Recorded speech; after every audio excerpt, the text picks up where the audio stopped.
I do want to go to one other item that you did research on, and it's related to this.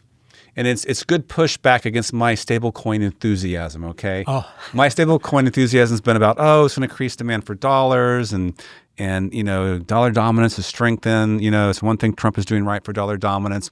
But you raised a great point I had not thought about, and that is it could dramatically reduce the demand for currency. Now, it may increase demand for reserves depending on what these stablecoins do, what they back their stablecoins with. But if in fact it's all reserves, well, guess what? Reserves are costly for the Fed, right? And they have to pay interest. Now, maybe there'd be some rules changes for stablecoins wouldn't earn interest. I don't know. But as it currently stands, currency, there's no payments. There's zero on it, right? And you're going to lose that golden goose there. Yeah, I mean, that is kind of the buffer for Federal Reserve income. You've got this perfect liability that pays no interest, and you get to hold interest-earning assets against it. And it's good for the United States, too. I mean, it's a costless thing to produce, and it generates income for the... So, in effect, I mean, if it were the case that stable coins really started to eat into what is the current demand for paper currency, the U.S. Treasury would be kind of losing on that deal. You'd be replacing seniorage income they're currently getting from the Federal Reserve with nothing. I mean, the seniorage income would be going to the stablecoin issuers because they get to issue these, zero interest earning liabilities and hold the interest earning assets instead. So it's interesting.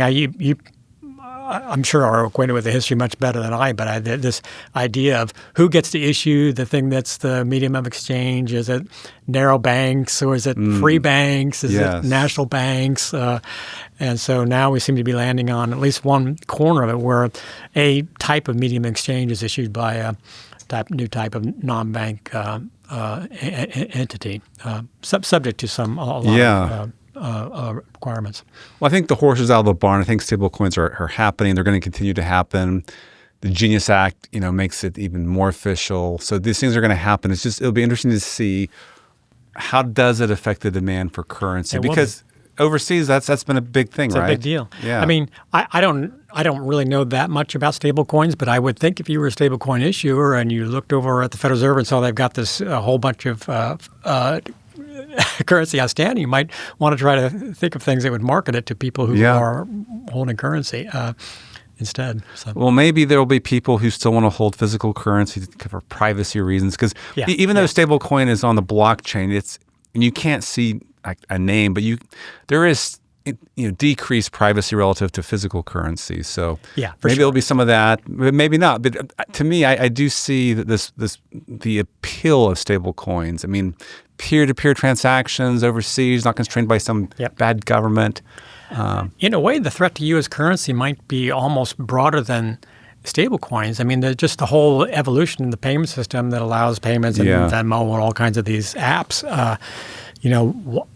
Why do we need to be carrying around a lot of, physical paper currency? I thought the little bit I learned in that note was just looking at the experience in Sweden and Norway where they've mostly gone cashless and thinking about what that would imply if things actually work that way here. It does seem like the demand for currency is pretty well entrenched right now, but on the other hand, a lot of other things seem like they were kind of entrenched and then they weren't. It got me thinking, and I don't know I have the answer to it, and I'm not asking you to have the answer right now to it either, but what would this imply about the Fed's operating system? And what could it actually do if in fact, currency in the limit goes to zero because of stable coins, and this would be way out there, but let's say it does for the sake of argument, then the only other part of the monetary base left is bank reserves, deposits at the Fed, and in order to have a profitable central bank, it seems like you would have to... I'm not sure what it would imply, but it might get costly for the Fed. I think you'd certainly, you're raising a great point. I think in that kind of world, I think the ample reserves regime would still work the way it does now. Yeah, that's what I was thinking. But to your point, I think it would be the case that the Fed would run more frequently into situations where it has a deferred asset, where you have negative net income for a period.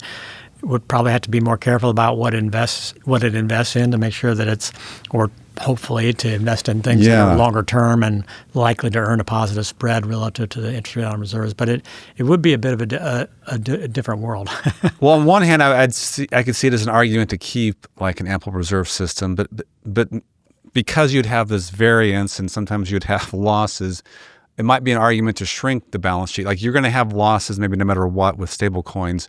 So minimize it by holding the quantity of reserves less. But I don't know. I haven't thought through all of that. But you definitely sparked some new ideas here. It would be great if there was a way for the Federal Reserve to implement monetary policy effectively with a smaller balance sheet. I do feel like the size of the balance sheet and whether it's well informed or not. I mean, it does attract a lot of negative attention that I think is not helpful to the broader goals of maximum employment and stable prices. So. Yeah, no, for sure. And I think it opens up the Fed to wanting to be manipulated by politicians. Like, you're telling me the size of the Fed's balance sheet is independent of the stance of monetary policy now? Yeah.